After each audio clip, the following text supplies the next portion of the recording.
First of all, what are we talking about? Last year, The Economist ran this cover story here on what they called the return of the rise of millennial socialism. And a couple of months later, the New Statesman had an article or several articles with near identical titles. The New York Times was talking about this phenomenon as well, millennial socialism. And those magazines, those publications, as you would expect, disagreed in their assessment of that phenomenon. The Economist was mostly skeptical of it. The New Statesman was very supportive of it. The New York Times was somewhere in between. But they all agreed on one thing, which is that millennial socialism is really a thing. It is happening. There is a rise of socialist sentiments, especially among the millennial generation. And they are right. And this is clearly a thing. This is not just a social media bubble phenomenon. You can see this in, for example, survey data. This, for example, is a survey from the US from last year, where members of different generations were asked what their opinion was of socialism, whether they had a favorable or an unfavorable opinion. It turned out among US millennials, about half say they have a positive view of socialism. Now you could say, okay, this is a US survey. Maybe they're just confused about what socialism means. Maybe they think, well, we had Bernie Sanders, of course, saying socialism means being like Denmark, which I guess you guys were probably not too happy about. But in any case, they also, in the same survey, they also ask a control question where they repeat the same thing, but replace the word socialism with less ambiguous words. They ask the same thing about communism, Marxism, terms which are more clearly understood, less ambiguous. And that changes the result, but not nearly as drastically as you would probably think. You can see among the baby boomer generation, yeah, that does the trick. If you talk about communism or Marxism rather than socialism, support almost vanishes. But among millennials, that is clearly not the case. We still have more than 1 in 3 US millennials saying they have a positive view of communism and of Marxism. So it isn't just that they misunderstand the word. Even if you choose less ambiguous words, it doesn't go away. We're still talking about substantial numbers. And similarly, about 70% of US millennials say they would vote for a candidate, a political candidate who self-identifies as a socialist. In Britain, it's a very similar story. This is from a survey from, I think, 2 years ago, where people were asked, do you agree with the following statement? Communism could have worked if it had been better executed. And among the millennial generation, you have about 2 out of 5, nearly 40% agreeing with that statement. And even in among Generation X, it's still about 1 in 3. Now you could say, okay, if 40% agree with this, that's still not a majority. That still means that you have 60% who don't agree with it. And that's true, but the problem here is that among those who don't actively agree with it, most don't disagree either. They just say, I don't know, or I don't have an opinion on this. The ones who actively disagree with that statement, they are a minority. If you filter out those who simply don't have an opinion, then you have a 2-to-1 ratio of people who agree to people who disagree with that statement. And similarly, around 40% of British millennials also say they have a favorable opinion of socialism. Again, you could say, okay, that's 40%, 60% who don't. But again, among those who don't say they have a positive view of socialism, most don't have a negative view either. They just don't have any views. And if you filter out those, you get once again the same 2-to-1 ratio of people agreeing to those disagreeing. Meaning among them, at least among the millennial generation and to some extent beyond, socialism is the mainstream ideology. It's not just surveys. Surveys show us what the the general population thinks, what the mood is like among the general population. If you want to know what's happening in what the mood is like among politically more interested people, there we have to look at book sales. For example, if you go to bookstores, so certainly here in London, don't know about Denmark, but I'd be surprised if it was massively different. Almost all the best-selling books in the category politics or economics, almost all of them are anti-capitalist, and quite a lot of them are openly and specifically socialists. Over the past 2 years or so, there has been a series of new socialist publications. Here's a selection of those, and they've all done pretty well, at least in their category. You had lots of pro-socialist books who make the case that socialism deserves another try, and they're all doing pretty well, at least in their category. So there clearly is a market demand for socialism. There has also been an increase in the number of socialist media outlets. Used to be the case as recently as 5 or 6 years ago that if you were a Marxist, you wouldn't really have many options for writing. You would have written for some obscure blog or for some journal that is handed out in front of a tube station, but there would not have been massive market demand for socialist ideas. That's very different now. In the meantime, we've had a series of successful socialist media projects being set up, and they're all doing pretty well. And it's not just that this stays in its silo. There is also a massive interest in this in the mainstream media. You can see that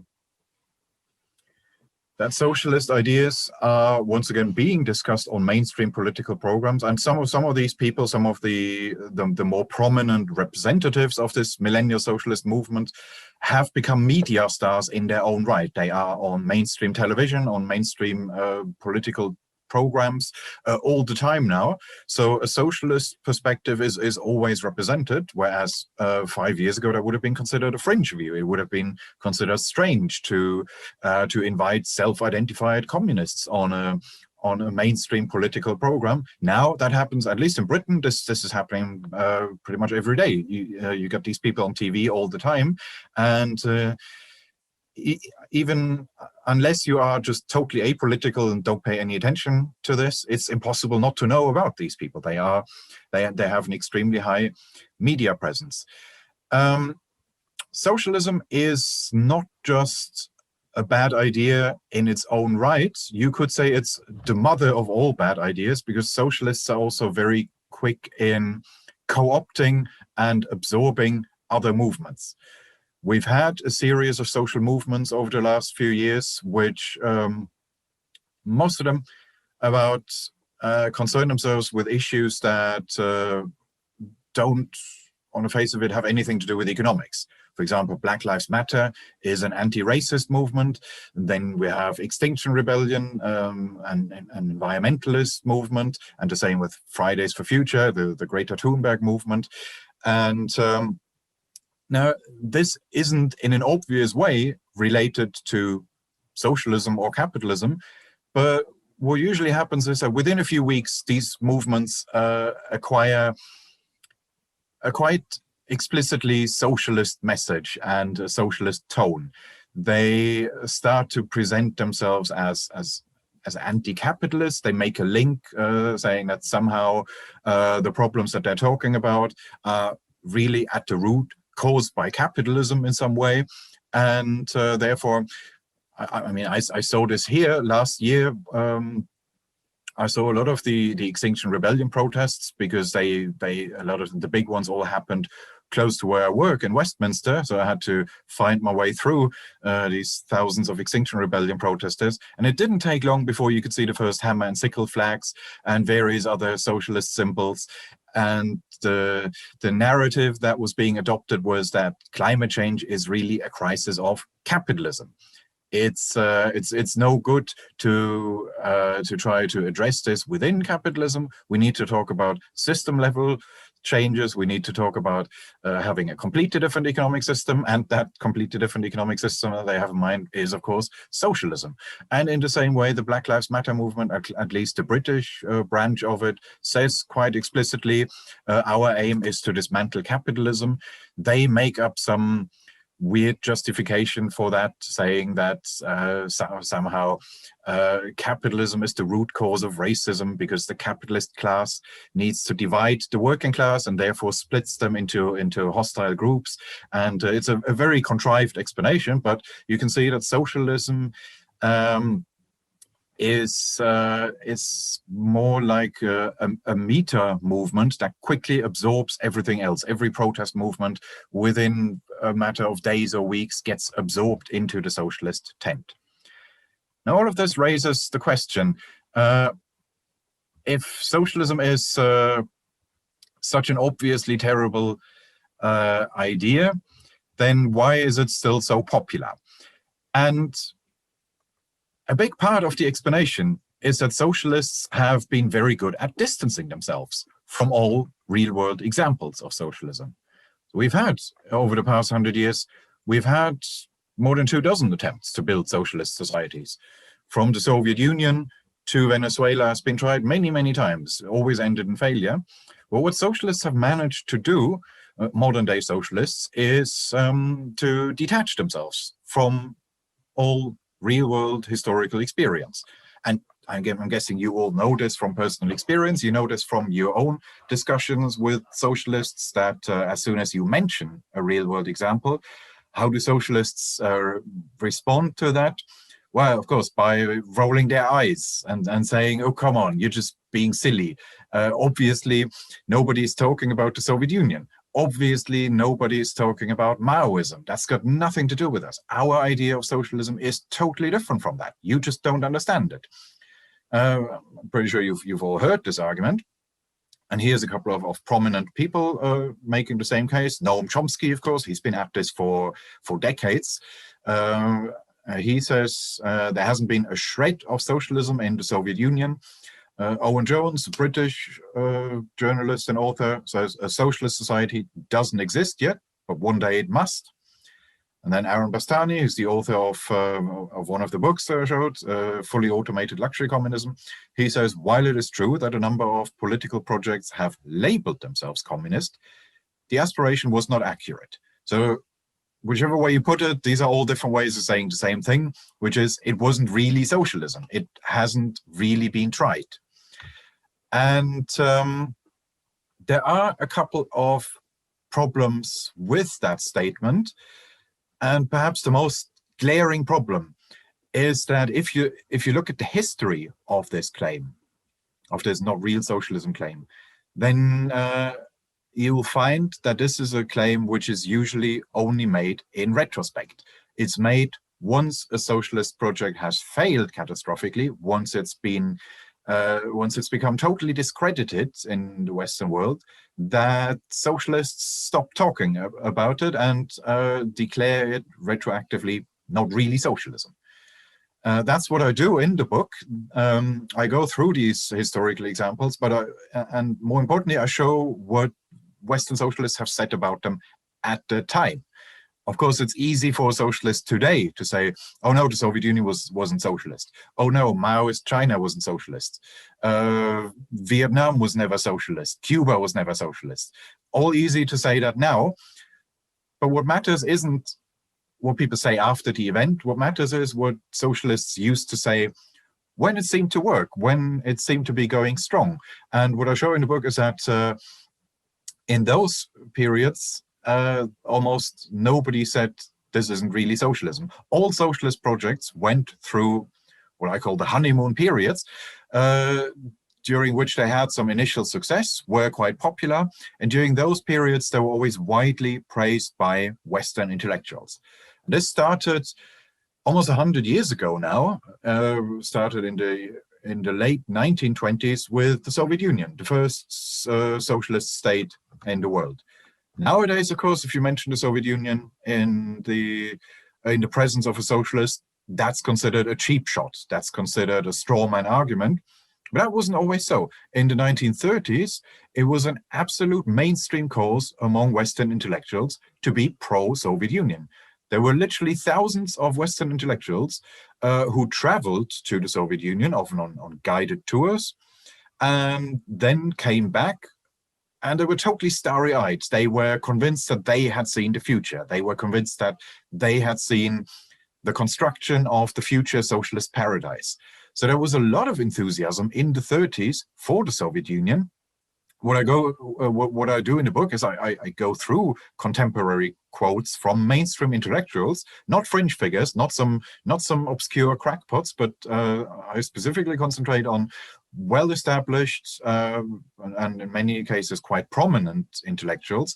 I go through what they said about the Soviet Union at the time, and there you can show it was absolutely a mainstream cause. There was widespread enthusiasm for the Soviet Union in the 30s among intellectuals from all over the Western world, Brits, Americans, French, don't know about Denmark, but probably no exception. And nobody at that time would have said that's not really socialism. There were some anarchist, anarcho-communist fringe figures who did say that, but mainstream intellectuals at the time were absolutely behind the Soviet Union. It wouldn't have occurred to any of them to say that's not really socialism. That only happened in retrospect. It was during the Second World War, with the Soviet Union invading the east of Poland and then trying to invade Finland, and it was that made it increasingly hard for its Western fans to justify the behavior of that regime. That's when it fell from grace. And then, of course, during the Cold War, Soviet Union became the enemy, and then it became unfashionable to defend them. That's when the former Western defenders of the Soviet Union fell silent. But it was only then that it became not real socialism in retrospect. In the 1930s, nobody would have said that. Now, by the 60s, a new generation of socialists had grown up. They had no memories of this 1930s Soviet enthusiasm. But for them, new utopias had filled the gap. For them, it was North Vietnam under the leadership of Ho Chi Minh. It was Cuba. And it was, above all, Maoist China. Those were the socialist utopias of the day, from about the mid-60s onwards. And of course, those countries became the chosen utopias of the student movements, the student protests of 1968. If you ask anyone who went to university around that time in any Western country, that can be whether that's from California to West Berlin, pretty much anywhere. Students would have been using the symbols of Maoist China, of Vietnam, of Cuba, and would have seen those as the utopias of the day. They would have said, of course, the Eastern Bloc, that's not really socialism. We want nothing to do with that. But China, Cuba, Vietnam, that's the real thing. That is real socialism. Perhaps the clearest case is actually West Berlin, where you had, they were surrounded by socialism, the socialism of the GDR, and some of the student leaders. Rudi Dutschke himself was a refugee from the GDR, so they wanted absolutely nothing to do with the GDR. They hated it. They hated the Soviet Union. They said that's fake socialism. That's got nothing to do with us. But what they're doing in China and in Vietnam and Cuba, that is the real thing. That is a proper peasant and worker democracy, and that is the future. And as with the period of Soviet enthusiasm, that lasted for just over a decade. And then, well, those examples also fell from grace. It became increasingly well known in the West that these places were actually very much not utopias. They were the exact opposite. They were totalitarian, dystopian hellholes. And it became increasingly hard to justify that and defend them. And that's when socialists fell silent on those issues. And when in retrospect, all of those examples became not real socialism. But if you go through the quotes, and again, I do this in the book, I've got a chapter on China, a chapter on Cuba, just going through what mainstream intellectuals used to say at the time, not in retrospect, but in the late 60s, in the early 70s, crystal clear. The mainstream socialist intellectuals at the time were all totally in favor of Maoism and of these other examples. That was a mainstream cause at the time. It only became not real socialism in hindsight, in retrospect. Then you had a couple of more niche cases, which did not attract a mass audience. They didn't attract mass pilgrimages, but even North Korea had its Western fans at the time for a while, and even Cambodia had some fans under the Khmer Rouge. You had, for example, the Black Panther Party in the US, which was a party that grew out of the civil rights movement. They were the more militant and more well, the very explicitly socialist Marxist extension of that. Those guys were massive fans of North Korea. Their main spokespeople traveled there several times and came back and said, this is the future, they're building socialism. And then you had, in the late 70s, you had lots of Southeast Asia scholars who defended the Khmer Rouge and denied that the genocide was happening. And you also had Noam Chomsky at the time, who never literally said the Khmer Rouge are great. He didn't literally speak out in defense of the Pol Pot regime, but he attacked everyone who said a critical word about them. And he defended them in that way. If you go after their critics the whole time and never say a negative word about the regime itself, then I'd say you've picked your sides. Then that is just as bad as literally praising that regime. And that is what Chomsky absolutely did at the time. He went after people who were talking about the Cambodian genocide and said this is all propaganda. These people are just paid capitalist hacks, and they're just imperialists, whatever. He was trashing and rubbishing their work, even though it later turned out, of course, these people were completely right. The Cambodian genocide was, of course, happening, and Chomsky never later on never came to terms with that. He never said, okay, I was terribly wrong, I shouldn't have said that. He just retroactively doctored what he said at the time, and retroactively makes it sound as if he had always been critical of them. But if you read what he wrote at the time, I go through this in the book. If you look at Chomsky quotes from that period, no, he said nothing against the Khmer Rouge. He was only attacking their Western critics. And in that sense, I would say he clearly did pick a side. Then in the 80s, you had Zimbabwe, Nicaragua. That was the main thing. Nicaragua in particular was under the Sandinista regime. Their version of socialism was, again, super popular among Western intellectuals. There were many who traveled there and became volunteers, tried to help with the construction of that version of socialism. And one of my former neighbors was one of those people. He was a typical West German hippie, traveled there in the 80s, and I know that because his son, who was a schoolmate of my brother, was actually born there. And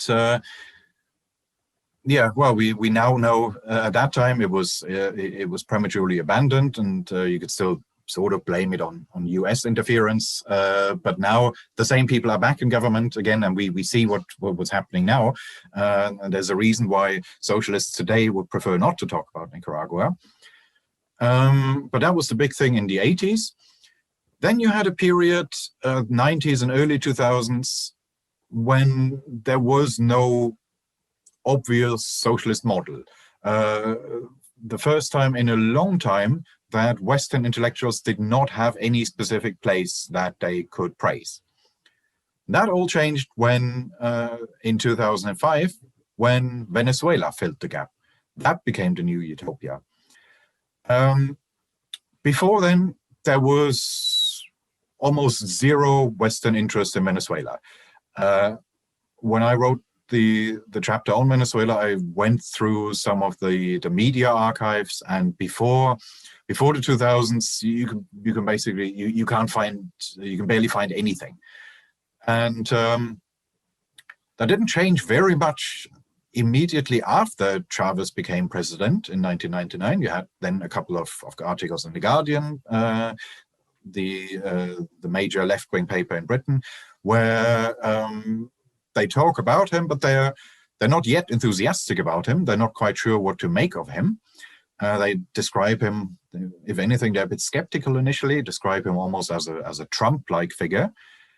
But that all changes then in 2005 when he starts to call himself a socialist, when he starts to describe his political project as a version of socialism, and crucially when he also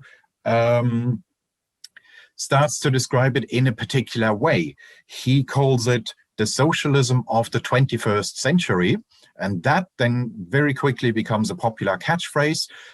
In the same year, you've got headlines in the New York Times mentioning that catchphrase. And Chavez never quite defined what that actually was, socialism of the 21st century, but he did say very clearly what it was not. He started by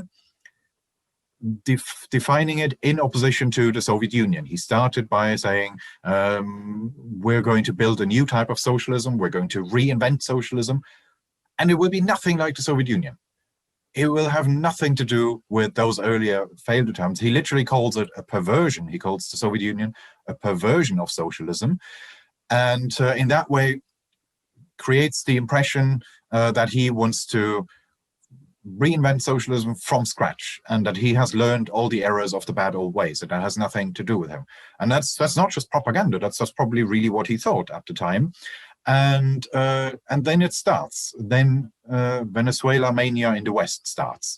A year later, 2006, Chavez visits Europe and he gives a talk in Vienna, and there's thousands of people turning up. This would never have happened with any of the previous Venezuelan presidents, or with, say, the Peruvian president, or if the president of Colombia or whatever had given a talk in Vienna, then maybe a handful of Latin America specialists would have turned up. In the case of Chavez, he's greeted like a rock star. They do this event in, I think it's a concert venue or sports venue, something like that. And they fill up the place with thousands of people who are enthusiastic about something that's happening thousands of miles away, and which has nothing to do with them. But it quickly becomes the new hope. This is the new socialism. And I was a student at the time. I definitely remember this as well, that you suddenly had organizations handing out flyers with the Venezuelan flag on it, inviting speakers from there and talking about the Bolivarian revolution, as they called it. That became the big thing. And it wasn't just students, at least in Britain. A lot of the people who are the mainstream figures of the left today were all at it for a while, at least in 2012, 2013, until just after the death of Chavez. You had Owen Jones, for example, who is the best-selling political author in Britain. He said, Venezuela is an inspiration to the world. It really does show that there is an alternative. And this was after a visit to Venezuela. He went there several times on pilgrimages, and then wrote articles for the Independent left-wing newspaper about how great it all was. You had Seamus Milner, who was Jeremy Corbyn's main political guru. He also traveled there several times, and he said Venezuela demonstrated that it is no longer necessary to accept a failed economic model, as many social democrats in Europe still do. So he sees Venezuela specifically as an example that the Western left should emulate. He sees it as not just a success story in its own right, not something that's just happening elsewhere, but something that here in the West we should learn from, that we should adapt. Owen Jones says the same thing. He gives a talk somewhere where he says it's really important to him that we don't just think of this as something that happens elsewhere, but as something that should give us here hope, something that should inspire us here in the West. So they very clearly and specifically see Venezuelan socialism not just as something that's specifically Latin American or specifically Venezuela, they see that as a model that can be exported and that should be exported. They said that the Western left, the Social Democrats, the Blairites, people who made their peace with the market economy, they should abandon this social democratic halfway house, and that the future is not the kind of Scandinavian type social democracy, it's proper socialism. Jeremy Corbyn himself said that just after Chavez's death. He attended an event, I think in his constituency, where he said, Chavez showed us that there is a different and a better way of doing things. It's called socialism. So bear that in mind if somebody tells you today that Venezuela was never socialist. Corbyn himself, the great man himself, called it that, literally. And it was only when their crisis started that these people suddenly fell silent. And then, after a few years, you had people rowing back. You had people who were praising Venezuela before, suddenly backtracking and retroactively editing what they said at the time. You had Noam Chomsky, who was one of the early pilgrims, visited Venezuela in 2007 and said, what's so exciting about Venezuela is that I can see how a better world is being created. The transformation that Venezuela is making towards the creation of another socio-economic model could have a global impact. And then, just 10 years later, Noam Chomsky said, I never described Chavez's state capitalist government as socialist or even hinted at such an absurdity. It was quite remote from socialism. So he is clearly retroactively changing what he said at the time. He is now rewriting history. He's now rewriting his own history, denying that he was a Venezuela fan at the time, tries to pretend that never happened, but well, it did happen. It's all a matter of public record, and in particular, the internet never forgets. You have John McDonnell, who was Jeremy Corbyn's, well, he would have been finance minister in his shadow cabinet. He said in 2014, Chavez lit a spark that really started a firebrand. Venezuela and the Bolivarian Revolution became an item on the agenda for all socialists. Here you had the contrast between capitalism in crisis, meaning in the West, and socialism in action, meaning in Venezuela. And then just 4 years later, he said, I don't think Venezuela is a socialist country. I think they haven't been following socialist policies. And as a result of that, they are experiencing problems. So that's quite a remarkable change from this is socialism in action, and this is not a socialist country.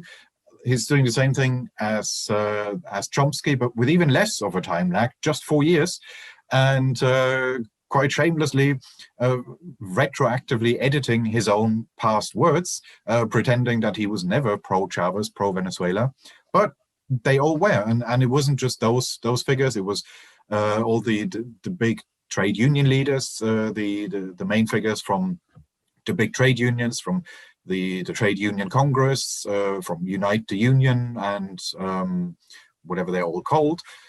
They were all commenting on, at least during election times, congratulating Chavez enthusiastically after every one election, and saying this is great this is a victory for social justice and so on, and quite often also making the connection with Western politics, saying, look over there, socialism does work, we should learn from that. So you always get the same three stages in terms of how socialist models are perceived in Western countries. You always get this initial honeymoon period, which can last for a little over a decade. The longest ones were probably the Soviet Union, China, and now and Venezuela now. It can last for just over 10 years, where almost all the mainstream intellectuals are totally enthusiastic and do say this is real socialism. They want to take the credit for it. That's what it comes down to. They're saying, these are our ideas in action and it's working. They want to take the credit for the apparent success of their socialist ideas. Then you get a confused interim stage where you get where socialists still defend their model, but do it less enthusiastically and try to deflect attention. They rather talk about something else, or they start responding with counter accusations. They start saying, yeah, well, what about Saudi Arabia? Why aren't we talking about that?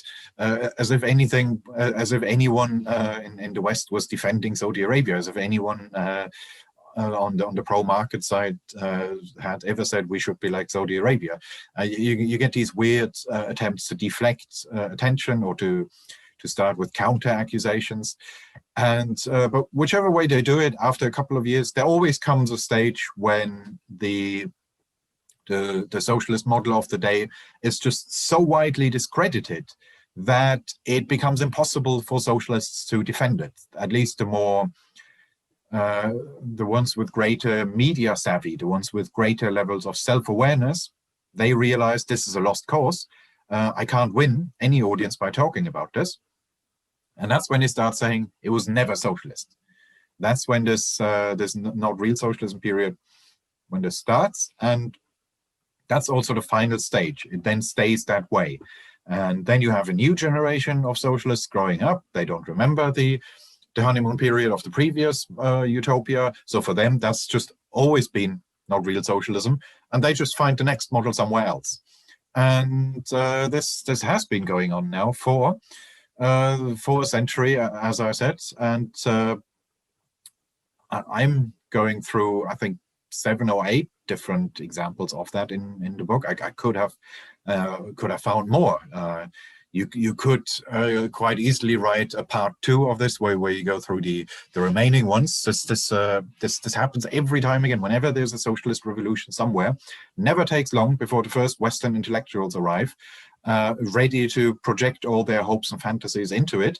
And a decade later, they will also all say, "Oh no, that was never socialism. You just don't understand socialism." So finally, why is it then that socialism always turns out that way? Why is it that we see these regularities? For market liberals, that's not a big secret. It's not about bad implementation. It's not that the ideas got perverted or corrupted. It's what we've seen is just the consistent application of the ideas. There are systematic reasons why socialism turns out the way it does every time. And for liberals, this is often hard to explain, but this is what we unfortunately have to do. There are systematic reasons why socialism fails economically, first of all, and that's because socialism doesn't have market prices.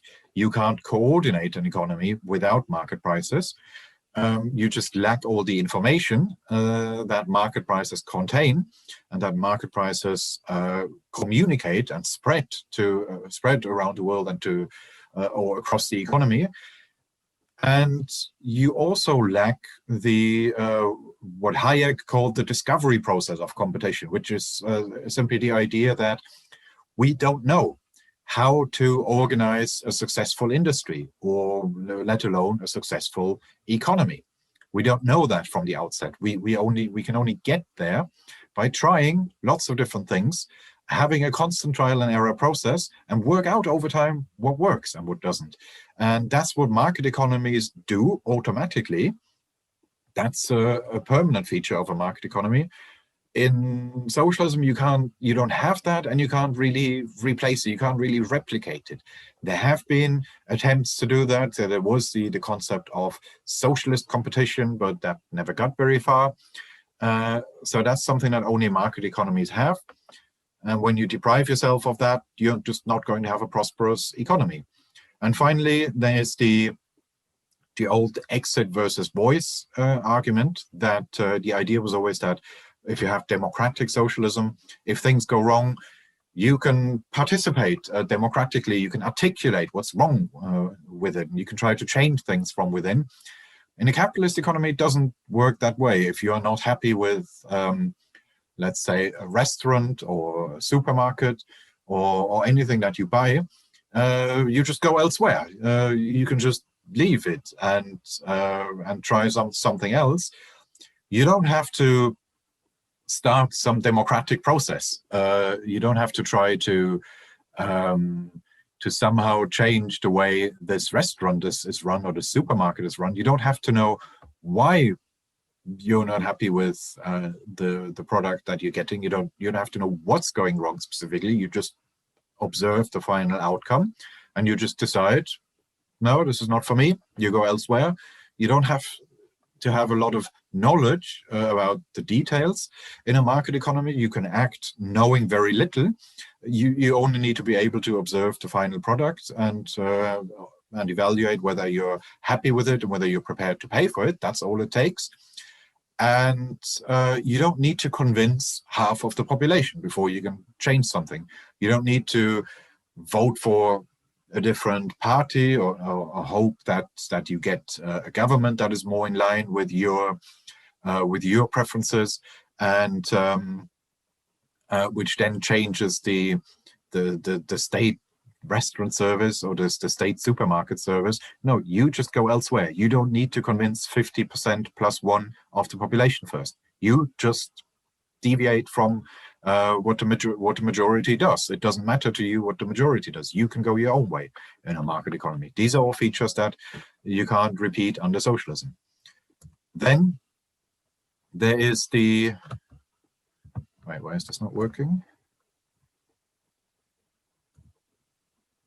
There are also systematic reasons why socialism always leads to authoritarian outcomes. It's not just a political choice. It's not because these regimes were all led by people who misunderstood Marx.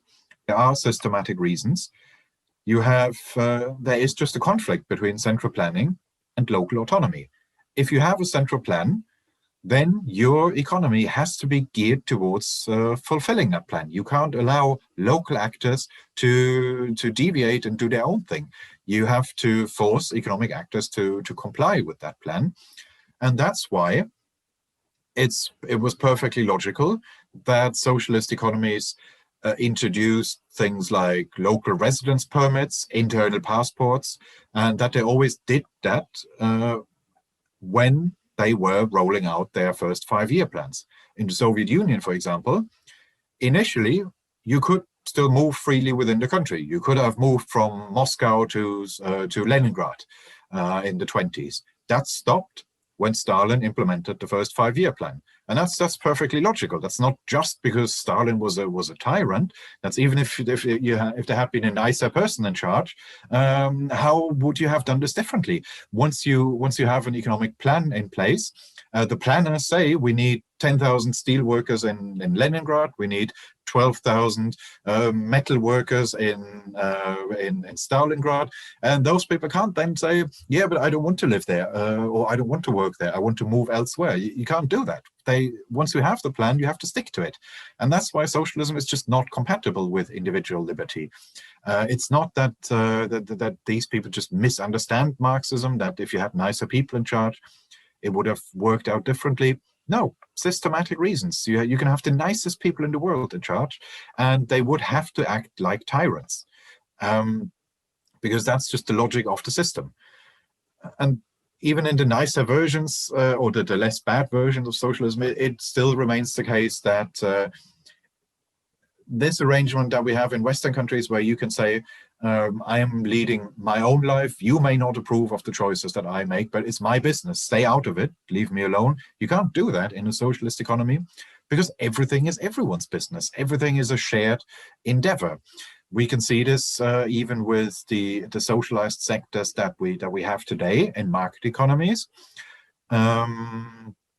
In Britain, and I know in Denmark as well, we have a national health service, but that means people now take an active interest in the health choices that other people make. They can now say, no, if you want to drink alcohol, or if you want to smoke, that's not just your decision. I pay for this.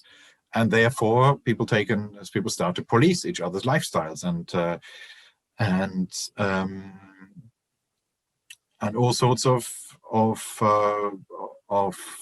government regulations and limitations on individual liberty then become justifiable. And in a socialist economy, that's true across the board. That's true for everything, that there is no such thing as my business and your business. everything is everyone's business. And that's why socialism, even if it were perfectly compatible with a democracy, would be authoritarian, would not allow individual freedom. But then it can't even realistically be run in a democratic way, because first of all, economic planning is just by its very nature a very technical process. That isn't something where you can have mass involvement of the public. We don't have democracy in monetary policy either. We don't have a democratically run central bank, and we don't have a democratically run national statistics office. These are things that are just by their very nature technical. You need experts. You can't have a widespread participation, and therefore this is just not open to democracy. And we've seen this we've had a good example of this in Britain in recent years, which is Brexit. Of course, you could say that the initial Brexit vote, that was a mass democratic exercise. We had a very high turnout, more than 70% voted, and it was the sort of topic that people talk about, the topic of water cooler conversations, that if you bump into someone, you would just start talking about Brexit. You had lots of people being interested in it. In that sense, yes, that's very democratic. But then as soon as it got more technical, as soon as the vote was cast and it was clear that we were leaving the EU, and it became more technical, it became about what should our arrangement be with the European single market? What should our arrangement be with the European Customs Union? What should we do about the border arrangement in Ireland? As soon as you had these more technical issues, you already lost 90% of the population. You can only make this a mass democratic exercise if you talk about it in highly abstract terms, and you make this about broad general values. You make it about values like national sovereignty versus international cooperation. If you do it like that, yes, then you can involve 70% of the population. But if you make it about the extent to which Britain should follow single market rules, then only a few trade nerds will talk about it. You can't do this in a democratic way. It's true even today. There are limits to how much democratic engagement we have. Most of us could be far more democratically active if we wanted to. We could, but only a small fraction of the public do that. It's that far more people could, if they wanted to, get involved with local politics, join a political party, get involved with various outreach activities that maybe their local council has, or get involved with government consultations where they try to consult with the public. But it just doesn't happen. Most people are just not that political, don't want to spend their entire lives in political meetings talking about political issues. And if democratic participation, democratic engagement already meets its limits today in the mixed economies that we have, then what hope is there that you could run an entire economy in a democratic way? We're meeting the limits already. We're already trying to have too much democracy because we do too many things collectively. And surely then the answer can't be to just expand that range even further. So these are the systematic reasons why socialism turns out the way it does. These are the cases which are hard to explain for defenders of the market economy. It's much more intuitively appealing to make the socialist case, and it's quite hard to explain why those arguments don't work and why democratic socialism, libertarian socialism, as some call it, isn't possible. But unfortunately, we have to do it because otherwise this millennial socialist movement will just keep on growing, and somebody has to do something about it. And it falls to liberals, the only ones who understand the market economy properly, to make that case. So I'm afraid it's our job. I'll leave it there. Thank you.